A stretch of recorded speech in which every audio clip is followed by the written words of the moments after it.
Hello student, welcome to our YouTube channel. आज हम बात करने वाले हैं most important phase of modern history 1885 से लेकर 1947 तक। ये बहुत ज़्यादा इंपॉर्टेंट है और उम्मीद करता हूँ इन वीडियोस को आप देख कर जाएंगे। इसमें जो क्वेश्चन है वो 101% आपके एग्जाम में आने वाला है। तो स्टार्ट करते हैं सबसे पहले इंडियन नेशनल कांग्रेस की। अगर इसकी फाउंडेशन की बात करें तो 28 दिसंबर 1885 को जो है इंडियन नेशनल कांग्रेस की स्थापना हुई थी बॉम्बे में। अगर इसके इनिशियल नाम की बात करें तो इंडियन नेशनल कांग्रेस नहीं था, इंडियन नेशनल यूनियन था। मगर बाद में कांग्रेस वर्ड जो है वो ऐड किया गया। किसके सजेशन पे? दादा भाई नौरोजी के सजेशन पे। उन्होंने सजेस्ट किया कि भाई इसका नाम जो है इंडियन नेशनल कांग्रेस नहीं रखा जाए, इसका नाम जो रखा जाए वो रखा जाए इंडियन नेशनल कांग्रेस। तो इसलिए इस चीज को ध्यान रखना कि अगर क्वेश्चन में ये पूछा जाए कि भाई किसने सजेस्ट किया नाम, तो वो थे दादा भाई नौरोजी। और पहले नाम क्या था, इनिशियल नेम क्या था? इंडियन नेशनल यूनियन था। तो इसलिए इन चीज़ों को, थोड़ी छोटी चीज़ों को ध्यान आपको रखना होगा। अगर बात करें नेक्स्ट वाली चीज़ की, तो फाउंडर की बात करें कि जो मेन फाउंडर थे वो ये हुम थे। ये जो थे ये स्कॉटलैंड से थे और ये वाइसराय थे उस समय पे लॉर्ड डफरिन। लॉर्ड डफरिन जो थे उन्होंने सजेस्ट किया था कि इंडियन नेशनल कांग्रेस की स्थापना की जाए। अगर फर्स्ट प्रेसिडेंट की बात करें तो डब्ल्यू सी बनर्जी थे। फर्स्ट वुमेन प्रेसिडेंट की बात करें तो एनी बेसेंट थी, जो 1917 के सेशन में बनी थी। और ध्यान रखना ये सेशन हुआ था कोलकाता में। और फर्स्ट वुमेन पूछा जाए तो एनी बेसेंट। अगर फर्स्ट इंडियन वुमेन पूछा जाए तो सरोजिनी नायडू, 1925 के सेशन कानपुर में प्रेसिडेंट बनी थी। ठीक है। इसके बाद फर्स्ट मुस्लिम बदरुद्दीन तैयब जी। अगर एक और सेशन याद रखना, 1925 बेलगाम सेशन जो कर्नाटका में है, जिसके प्रेसिडेंट महात्मा गांधी थे। देखिए महात्मा गांधी जी के बारे में इसलिए जरूर याद रखना चाहिए क्योंकि जो महात्मा गांधी जी हैं वो इस फेज के सबसे इंपॉर्टेंट व्यक्ति हैं। इनका रोल सबसे ज्यादा था, तो इसलिए ये सेशन आ सकता है आपके एग्जाम में। सेशन बहुत सारे हैं इंडियन नेशनल कांग्रेस के, हम अलग से वीडियो भी लेके आएंगे, मगर ये मोस्ट इंपॉर्टेंट सेशन है जो आपको बताए जा रहे हैं। 1920 सेशन लाहौर सेशन, जिसके प्रेसिडेंट थे पंडित जवाहरलाल नेहरू। पंडित जवाहरलाल नेहरू प्रेसिडेंट थे और साथ में इसी में पूर्ण स्वराज की मांग की गई थी। ये ध्यान रखना कि जो सबसे पहले जो मांग की गई थी पूर्ण स्वराज की, जो मांग थी वो इसी सेशन में की गई थी। अगर मैं पूर्ण स्वराज दिवस की बात करूं तो कब मनाया जाता है, तो 26 जनवरी 1930 को मनाया गया था पहली बार। और ये 26 जनवरी जो है आपको याद होगा ये कहाँ पे यूज होती है, किस पे यूज होती है, मैं इतना बता देता हूँ कि 26 जनवरी 1950 को हमारा रिपब्लिक डे कह सकते हैं, गणतंत्र दिवस मनाया जाता है। तो 26 जनवरी वहीं से डेट ली गई है 26 जनवरी को, इसलिए हमारा रिपब्लिक डे मनाया जाता है। ठीक है। अगर बात करें 1946, ये था इंडिपेंडेंस से पहला का सेशन जिसमें जेबी कृपलानी जो थे प्रेसिडेंट थे। अगर मैक्सिमम टाइम जो सेशन कहाँ पे हुआ वो कोलकाता में हुआ। अगर बात करें मैक्सिमम टाइम प्रेसिडेंट कौन बने, वो दादा भाई नौरोजी थे। तो इसलिए ये चीज ध्यान रखना कि ये जो चीजें हैं बहुत इंपॉर्टेंट पॉइंट्स आपको बताए गए। एक चीज और याद रखना कि दो बार लगातार जो 1938 से लेकर 1939 के अंदर दो बार सुभाष चंद्र बोस जी जो थे वो प्रेसिडेंट बने थे। बाद में उनको हटा दिया गया था 1939 के सेशन से, मगर उन्हें रिजाइन कर दिया था और बाद में एक पार्टी भी बनाई थी, फॉरवर्ड ब्लॉक पार्टी। बाद में हम उसके बारे में डिस्कस करेंगे। तो ये चीज ध्यान रखना कि ये जो सारे महत्वपूर्ण व्यक्ति थे, एस सी बोस, महात्मा गांधी जी, जवाहरलाल नेहरू जी, ये कब कब प्रेसिडेंट थे उनकी डेट याद रखना। अभी इतना ही। जब इंडियन नेशनल कांग्रेस के बारे में हम बहुत अच्छे कह सकते हैं कि और भी सभी सेशंस जो लेके आएंगे तो उसमें सब चीजें और बताएंगे, मगर अभी आपके एग्जाम के लिए इतनी चीजें ही सबसे ज्यादा इंपॉर्टेंट है। अगर बात करें नेक्स्ट चीज की, तो है नेक्स्ट चीज है 1905 के अंदर जो दूसरी जो चीज हुई थी वो थी 1905 के अंदर जो हुआ था पार्टीशन ऑफ बंगाल। बंगाल का विभाजन हो गया था 1905 में। अगर इस समय की डिक्लेरेशन कब हुई थी, ये 20 जुलाई 1905। ठीक है। अगर अप्लाई कब हुआ था, 16 दिसंबर 1905 में। उस समय के वाइसराय कौन थे? उस समय के वाइसराय थे लॉर्ड कर्जन। और ये क्या हुआ था, इसके पीछे रीजन क्या था? इसमें क्या था कि बंगाल के लोगों से मतलब कह सकते हैं कि राष्ट्रवाद की जो भावना है उसको कुचलना था और हिंदू मुस्लिम में फूट डालनी थी। इस कारण लॉर्ड कर्जन ने क्या किया था, ये किया था कि भाई हम क्या करते हैं, बंगाल एक बहुत बड़ा राज्य है, इसको हम इस तरीके से डिवाइड करते हैं ताकि लोग हिंदू मुस्लिम अलग अलग हो जाए। और हिंदू मुस्लिम अलग अलग हो गए तो जो एकता थी जो भारतीयों में थी वो सब चीजें टूट जाएंगी। इसलिए उन्होंने ऐसा किया था। ये जो अंग्रेजों ने तो ये रीजन दिया कि भाई हम एडमिनिस्ट्रेशन नहीं संभाल सकते, ये बहुत बड़ा एरिया है, तो इसलिए हम क्या कर रहे हैं इसको अलग, मगर रीजन ऐसा नहीं था। क्योंकि जो पार्टीशन हुआ था, अगर मैं पार्टीशन की बात करूं, जैसे कि बंगाल जो था, बंगाल स्टेट जिसके अंदर क्या क्या स्टेट थे, बंगाल, बिहार, उड़ीसा और ईस्ट बंगाल, देखिए दो टाइप के बंगाल थे, एक वेस्ट और एक ईस्ट बंगाल। ठीक है, ईस्ट बंगाल जिसमें ईस्ट बंगाल आता है और असम आता है। तो इसमें किस तरीके से विभाजन हुआ था, इसमें इस तरीके से विभाजन हुआ था ईस्ट वाले में कि जो रेशो रखा गया था वो बहुत चौंकाने वाला था। जो ईस्ट बंगाल के अंदर तो 3 टाइम्स जो थे मुस्लिम्स थे और 1 टाइम्स क्या थे, हिंदू थे। और बाकी में दूसरी तरफ क्या था, दूसरी तरफ ऐसा किया कि 4 गुना हिंदू और 1 गुना मुस्लिम रखे गए। तो इसका मतलब 3:1 और 4:1 में डिवाइड किया गया। अगर कैपिटल की बात करें तो ढाका रखी गई और यहाँ पर कोलकाता रखी गई। तो इसलिए इस समय ये चीज जरूर याद रखना कि क्या चीज हुई, क्यों हुआ, और यही दिन को हम क्या मनाते थे, उस समय शोक दिवस मनाते। ठीक है, तो इस चीज को ध्यान रखना कि शोक दिवस क्यों मनाया जाता है और क्या चीज है। और इस समय पे क्या दिया, एक सॉन्ग भी आया था जो रविंद्रनाथ टैगोर ने दिया था, आमर सोना बांग्ला, जो आज नेशनल एंथम है बांग्लादेश का। तो ये चीजें छोटी छोटी याद रखनी है कि कब डिक्लेरेशन हुआ था 1905 में, क्यों रीजन था, कि रीजन दो थे, रीजन कि बंगाल को किस तरीके से विभाजन किया गया। ठीक है, अब देखिए नेक्स्ट की, अब जब हो गया विभाजन तो 1905 में क्या हुआ, स्वदेशी बाइकॉट मूवमेंट की स्थापना की गई। ये क्यों हुआ, ये इसी वजह पे हुआ था कि बंगाल की जो पार्टीशन हो रही है उसकी वजह से हम क्या करते हैं, जो स्वदेशी मतलब जो बाहर से जो भी कपड़ा वगैरह जो भी आ रहे हैं, विदेशों से जो कपड़ा आ रहा है उसको जला दिया गया, विदेशों की जो दुकानें हैं, जो बाहर की जो दुकानें हैं उनका विरोध किया गया। ठीक है, जो कपड़ा, साबुन, माचिस, जो भी कारखाने थे जो बाहर के लोगों के थे, मतलब कैसे थे, अंग्रेजों के थे, वो उन सभी का बहिष्कार किया गया इस के अंदर। तो 1905 में ये शुरू कहाँ से हुआ था, 7 अगस्त 1905 को हुआ था, ये 1905 है। ठीक है, टाउन हॉल कोलकाता के अंदर इसमें डिक्लेरेशन उस समय पे दी गई थी। तो इस तरीके से ये याद रखना। उसके बाद बात करें 1906 में foundation of Muslim league. Muslim league की फाउंडेशन हुई थी 30 दिसंबर 1905 के अंदर, मुस्लिम फाउंडेशन, मुस्लिम लीग फाउंडेशन। ठीक है, यहाँ पर लीग है। अब ये क्या लीग थी, देखिए जब क्या हुआ कि समय ऐसा आया कि फाउंडेशन क्यों स्थापित हुई, इसके पीछे भी रीजन बनाया गया। क्या हुआ कि कुछ क्या थे कि अगर कांग्रेस चल रही है, कांग्रेस के विरोध में अब स्वदेशी बाइकआउट मूवमेंट स्टार्ट हो चुकी थी, तो अंग्रेजों के समझ में आने लगा कि हमें किसी भी तरीके से ऐसे राजनीतिक दल बनाना होगा कि जिससे कि कांग्रेस के विरोध में खड़े हो जाए। तो इसलिए उन्होंने क्या किया कि मुसलमानों को भड़काया और कहा गया कि अगर यहाँ पर सारा का सारा जो राज है, कह सकते हैं कि वो है, वो कांग्रेस का ही होगा। अगर कल अंग्रेज चले जाते हैं देश और ये देश आजाद हो जाता है तो कांग्रेस ही पावरफुल होगी और कोई जो लीग है वो नहीं बनाई गई। तो इसलिए मुसलमानों ने क्या किया कि एक लीग की स्थापना की गई, जो जिसका नाम रखा गया मुस्लिम लीग। ठीक है, मुस्लिम लीग, जिसकी स्थापना हुई थी 30 दिसंबर 1906 के अंदर, जिसके फाउंडर कौन थे, आगा खान। और ये फाउंडेशन कहाँ पर हुई थी, ढाका में हुई थी। ये भी ध्यान रखना। इसलिए कुछ चीजें इसमें और चीजें ध्यान रखनी है कि इस समय के जो वायसराय थे वो कौन थे, लॉर्ड मिंटो सेकंड थे। ठीक है, इसके अलावा क्या चीज याद रखनी, अगर इसके पहले सेशन की बात करें कि फर्स्ट सेशन कब हुआ था इसका, फर्स्ट सेशन हुआ था 1907 के अंदर कराची में। तो ये मुस्लिम लीग बनाने का रीजन ये था कि कांग्रेस के विरुद्ध में कोई राजनीतिक दल या पॉलिटिकल दल को खड़ा कर दिया जाए, ताकि जो कांग्रेस और जो मुस्लिम्स है वो आपस में भिड़ जाएं। और भिड़ने की वजह से क्या होगा कि एक ऐसी चीजें हो जाएंगी कि ये जो स्वदेशी बाइकआउट मूवमेंट इन्होंने स्टार्ट की है वो बंद हो जाएगी। ठीक है, और हमारे कंट्रोल में कौन रहेंगे, इंडियंस रहेंगे। तो ये इसलिए ध्यान रखना इस समय। ठीक है, अगर इसके में प्रेसिडेंट की बात करें, ठीक है, प्रेसिडेंट की वजह से एग्जाम में आएगा नहीं, पर प्रेसिडेंट के बारे में कि भाई प्रेसिडेंट कौन थे, पीर भाई। ठीक है, ए पीर भाई, ये याद रखना। वैसे कोई जरूरत नहीं है, सिर्फ इतना याद रखना कि पहला सेशन 1907 में हुआ था। अगर बात करें एक सेशन और इम्पोर्टेंट है जिसमें क्या था, 1940 का लाहौर सेशन।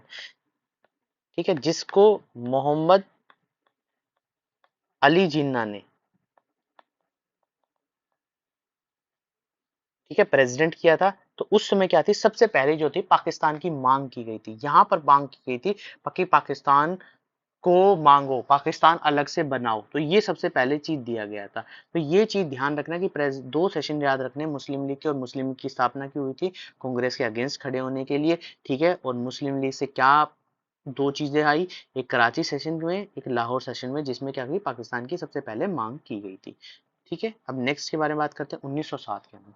1907 क्या था, 1907 था स्प्लिट ऑफ कांग्रेस। क्या हुआ था, कांग्रेस का बंटवारा हो गया था, मुस्लिम लीग बनाएगी और अंग्रेज कामयाब हो गए, और 1907 में क्या हो गया, स्प्लिट हो गया कांग्रेस। कांग्रेस का स्प्लिट होने की क्या वजह थी, देखो दो चीजों में बांटा गया था, एक गरम दल, एक नरम दल।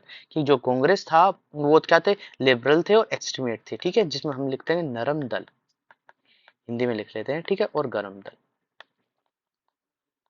लिबरल और एक में एक्सट्रीम, ठीक है।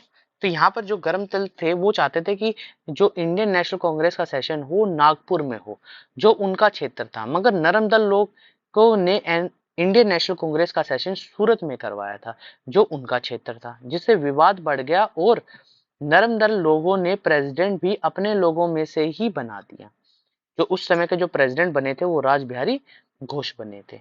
तो इसी वजह से क्या हो गया, कांग्रेस में क्या हो गया, स्प्लिट हो गया, कांग्रेस क्या हो गया, बट गया, ठीक है। और बाल गंगाधर तिलक इसी वजह से अपने लोगों के साथ कांग्रेस से अलग हो गए, और इसका फायदा अंग्रेजों ने उठा लिया। तो 1908 में बाल गंगाधर पर राजद्रोह का मुकदमा चलाया गया। तो ये ध्यान रखना कि 1908 में कब था कि राजद्रोह का किस पर मुकदमा चलाया गया, बाल गंगाधर तिलक पे, ठीक है। इससे अंग्रेजों ने कहा कि तिलक कांग्रेस के विरोधी हो गए हैं, और वो बार बार क्या कर रहे हैं, धमकी दे रहे हैं कि बम फेंका जाएगा, बम फेंका जाएगा। इसी वजह से 6 वर्ष का जो कारावास था वो किसको दिया गया, बाल गंगाधर तिलक को। अगर मैं बात करूं इसमें, ठीक है, तो लीडर्स कौन थे, मॉडरेट्स के दादा भाई नौरोजी, सुंदरनाथ बनर्जी, फिरोज शाह मेहता, गोपाल कृष्ण गोखले। अगर एक्सट्रीम की बात करें, लाला लाजपत राय, बिपिन चंद्र पाल, बाल गंगाधर तिलक, और अरविंदो घोष, ठीक है। तो बाल गंगाधर को क्या गया, 6 ईयर की जो थी वो जेल दे दी गई। क्यों दे दी गई, क्योंकि उन्होंने क्या किया कि कांग्रेस को के जो उनके लोग थे उनको लेकर वो अलग हो गए थे कांग्रेस से, ठीक है। तो ये चीजें बहुत इंपॉर्टेंट है। तो इसमें क्या याद रखना है, सूरत सेशन कब, सूरत सेशन में हुआ, ठीक है। ये सूरत सेशन किसने, कौन चाहता था, ये लोग चाहते थे, सूरत सेशन वाले नरमपंथी लोग, जो नरम दल के लोग थे, नरम का मतलब कह सकते हैं ठंडे स्वभाव वाले लोग थे, उन्होंने कहा कि भाई सूरत में सेशन होना चाहिए। मगर गर्म दल वाले चाहते थे कहाँ पे हो, ये सेशन कहाँ पे, नागपुर में हो, जो उनका क्षेत्र था, ठीक है। अब सेकंड इसके बाद आता है 1909 के अंदर मार्ले मिंटो रिफॉर्म। देखिए मार्ले मिंटो रिफॉर्म क्या थे, इसमें सेक्रेटरी ऑफ स्टेट थे मार्ले, वायसराय थे मिंटो, तो इन दोनों से मिलकर ही ये दिया गया। तो इसमें क्या गया था, इसमें डिवाइड एंड रूल पॉलिसी अपनाई गई थी। इसमें क्या किया गया था, ये जो आया था, देखो हर 10 साल में कुछ ना कुछ रिफॉर्म्स आते रहते थे। तो इस समय क्या था कि 1892 में एक रिफॉर्म आया था, जिसके अंदर जो भारतीयों से रिलेटेड आता था कि भाई इसके अंदर ये कार्रवाई होगी इस तरीके से। तो जब रिफॉर्म आया तो उसको, उसके अंदर जो चेंजेस करने थे उसके लिए आया था 1909 का रिफॉर्म, ठीक है। और ये जो रिफॉर्म था, ये मार्लियामेंटो रिफॉर्म, ये इसलिए था क्योंकि भारत में जो थे क्रांतिकारी बढ़ रहे थे, क्रांतिकारी घटनाएं जो थी वो बढ़ती जा रही थी। जैसे क्या हो गया, अभी हमने सुना स्वदेशी बाइकआउट मूवमेंट होगी, तो ऐसी बनती जा रही थी। और साथ साथ ये चाहते थे कि मुस्लिम्स, अभी देखो हो गया पार्टीशन जरूर करा दिया, मगर पूरे भारत के अंदर भी तो कहीं ना कहीं से क्या होना चाहिए कि भाई लोग अलग अलग हो जाए, हिंदू मुस्लिम। तो डिवाइड एंड रूल पॉलिसी अपनाते हुए क्या किया इन्होंने, मुस्लिम्स जो इंडियंस थे उनको अलग से इलेक्शन के लिए वोट देनी स्टार्ट किया, मतलब उनको अलग से सेपरेट इलेक्टोरेट दे दिया, और स्पेशल वोट वोट राइट भी दिया उनको। 2 वोट डालने का अधिकार दिया, एक तो मुस्लिम कैंडिडेट को देंगे, एक वो किसी को भी दे सकते हैं, जिससे भारतीयों में सबसे ज्यादा जो फूट पड़ी वो इस रिफॉर्म से पड़ी। तो इसलिए कह सकते हैं कि 1909 ऐसा रिफॉर्म था जिसने डिवाइड एंड रूल पॉलिसी को अपनाया, और इस तरीके से किया कि स्पेशल वोट राइट दे दिया, जिसमें 2 वोट डाल सकते थे मुस्लिम्स, एक अपने कैंडिडेट को डाल सकते थे, एक किसी को भी डाल सकते थे। तो इसलिए सबसे ज्यादा जो फूट की डेली थी वो थी मार्लेमेंटो। और गांधी जी ने मार्लेमेंटो रिफॉर्म को ही कहा था कि भारत का सर्वनाश कर दिया इस रिफॉर्म ने।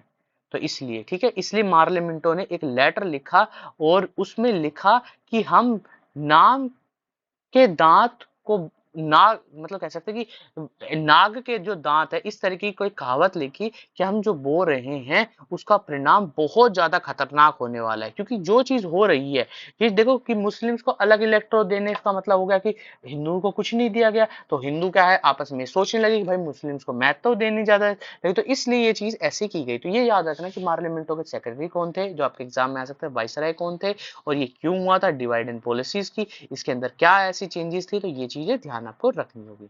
इसके बाद आता है 1911 दिल्ली दरबार, ठीक है, या कह सकते हैं कि इसमें हुआ था कैंसिलेशन ऑफ पार्टीशन, जो पार्टीशन था उसको हटाया गया था इस के अंदर। अब ये हुआ क्या था, क्या हुआ था कि जो अंग्रेजों के जो किंग थे जॉर्ज पंचम, वो भारत आए थे। उस समय के जो वायसराय थे लॉर्ड हार्डिंग थे। उन्होंने दो डिक्लेरेशन दी कि Delhi was declared as a capital of India, कि दिल्ली को कैपिटल बनाया जाएगा इंडिया का, और साथ में जो पार्टीशन हुआ था 1905 में उसको हटा दिया जाएगा, ठीक है। और इसी समय पे अगर मैं बात करूं तो रविंद्रनाथ टैगोर जी ने, ये ध्यान रखना, रविंद्रनाथ टैगोर जी ने क्या लिखा था, जन गण मन लिखा था इस समय पे, जब उनके स्वागत में जन गण मन की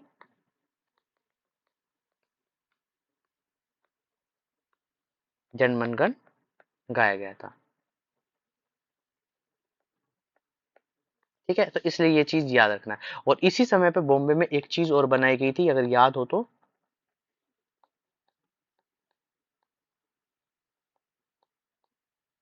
गेट ऑफ इंडिया,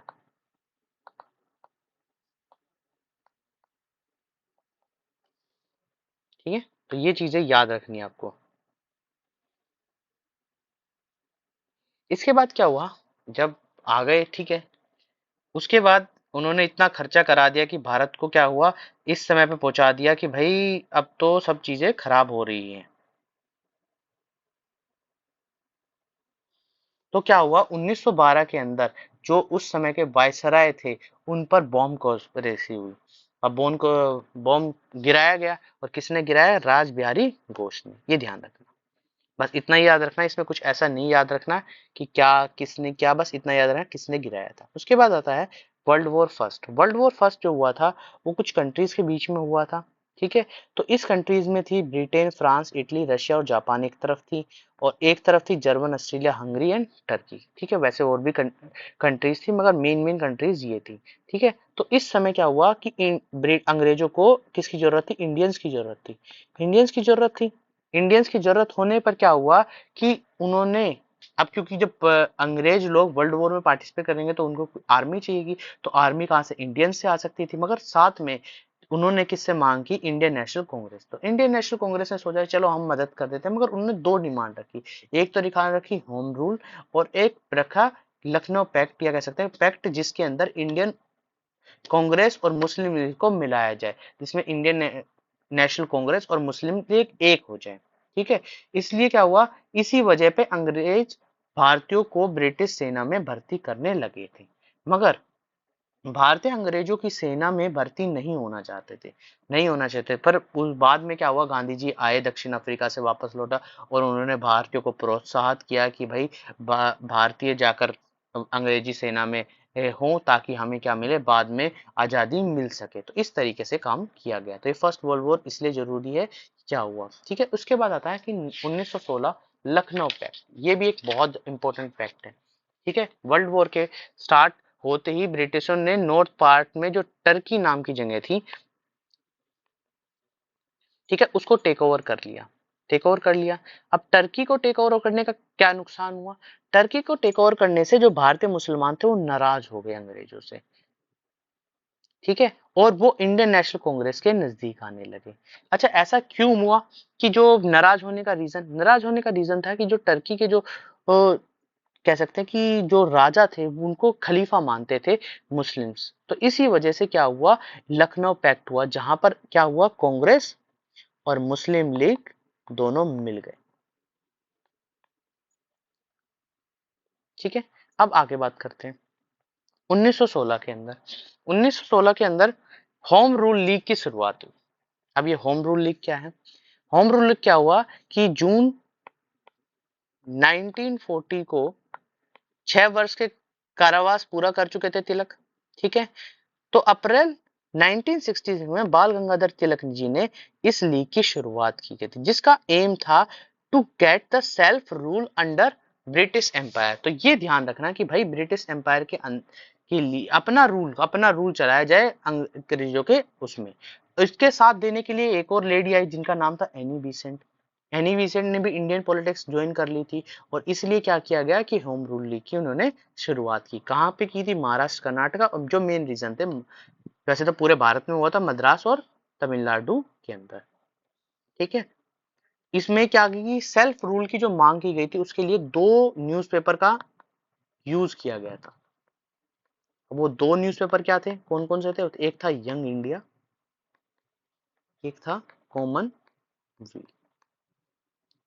ठीक है, अगर एग्जाम में पूछा जाए तो ये याद रखना कि भाई इन दोनों से पूरे भारत में क्या हुआ कि भाई बताया गया कि भाई लोग क्या थे कि आके जुड़े और हमारे साथ चीजों को आगे बढ़ाएं ताकि हम अंग्रेजों से क्या कर सके, लड़ सके। ठीक है, 1917 के अंदर अगर मैं बात करूं तो कम से कम जो 27,000 जो मेंबर्स थे वो कनेक्ट हो गए थे इस होम रूल मूवमेंट। ठीक है, मूवमेंट से। इस समय समझ आया? ठीक है, अब नेक्स्ट के बारे में बात करते हैं। तो ये नेक्स्ट है गांधी एरा। इसके बाद और भी बहुत सारी है, मगर सबसे इंपॉर्टेंट है गांधी जी। इस समय जो गांधी जी थे वो भारत आ गए थे। इसके बाद जो काम किया वो मेनली जो रोल हुआ वो गांधी जी का रोल हुआ। तो गांधी जी को हमें सबसे पहले पढ़ना होगा कि भाई गांधी जी कौन थे, क्या ऐसी चीजें थी जो गांधी जी में कि जो लोग उनको मानते थे। तो ये सब चीजें पढ़ने के लिए हमें पहले गांधी जी के बारे में जानना जरूरी है कि गांधी जी का नाम क्या था, गांधी जी के ने कौन कौन से काम किए थे, किस वजह पर उनको जोड़ा गया था भारतीयों से। ठीक है, तो सबसे पहले बात करते हैं गांधी जी का नाम। गांधी जी का नाम था मोहनदास करमचंद गांधी, फादर नेम करमचंद गांधी। ठीक है, अगर उनके जन्म की बात करें तो 2 अक्टूबर 1969 के अंदर उनका जन्म हुआ था। ठीक है, अगर बात करें उनकी डेथ तो 30 जनवरी 1948 को। अगर प्लेस ऑफ बर्थ कहाँ है तो पोरबंदर, गुजरात। गुजरात याद रखना, बस इतना बात याद रखना। अगर मदर का नाम भी ज्यादा याद रखना है तो मदर का नाम था पुतली बाई। मैंने यहाँ पे दिया नहीं है, सिर्फ फादर फादर का नाम दिया है। वाइफ कस्तूरबा गांधी, जिनसे उन्होंने 13 साल की उम्र में शादी कर ली थी, ये ध्यान रखना। ठीक है, उसके बाद उनके 4 बेटे थे जिनका नाम हरिलाल, मनीलाल, रामदास और देवदास था। ठीक है, और अगर 5वें पुत्र की है तो बाद में उन्होंने दी थी उपाधि, मगर सिर्फ आपको 4 ही याद रखने हैं। अगर उनके पॉलिटिकल गुरु की बात करें तो वो थे गोपाल कृष्ण गोखले। आया हुआ एग्जाम में पॉलिटिकल गुरु, तो ये ध्यान रखना। फेमस स्टूडेंट जो थी वो मीराबेन थी। ये कहाँ से थी? इंग्लैंड से ही थी। अब ये इंग्लैंड कहाँ से आ गया? क्योंकि इंग्लैंड चले गए थे जब 88 में। ठीक है, क्यों गए थे? क्योंकि लॉ की उन्हें पढ़ाई करनी थी, लॉ की स्टडी करने के लिए। ठीक है, और फर्स्ट टाइम जो सत्याग्रह उन्होंने यूज किया था 1906 में यूज किया था। अब ये 1906 में कहाँ पे थे गांधी जी? गांधी जी थे साउथ अफ्रीका के अंदर। ठीक है, और 1908 में उनको क्या कर दिया गया? जेल भेज दिया गया था, ये ध्यान रखना। ठीक है, नेक्स्ट चीज इसमें याद रखनी है एस्टेब्लिशमेंट आश्रम, कि कौन कौन से आश्रम उन्होंने एस्टेब्लिश किए थे। ठीक है, ये कहाँ पे किए थे, ये नाम सिर्फ याद रख लेना आप कि कौन कौन से आश्रम थे। ये सारे के सारे आश्रम जो है आपके एग्जाम में पूछे जा सकते हैं कि ये कहाँ पे थे। ठीक है, अगर मैं बात करूँ पहले आश्रम का, फिनिक्स आश्रम का, तो ये साउथ अफ्रीका में था। ठीक है, ये सबसे पहले जो डरबन में तो था, ये आश्रम सबसे पहला आश्रम था जो गांधी जी ने एस्टेब्लिश किया था आश्रम के बारे में। ठीक है, उनकी अगर ऑटोबायोग्राफी की बात करें तो ऑटोबायोग्राफी क्या थी?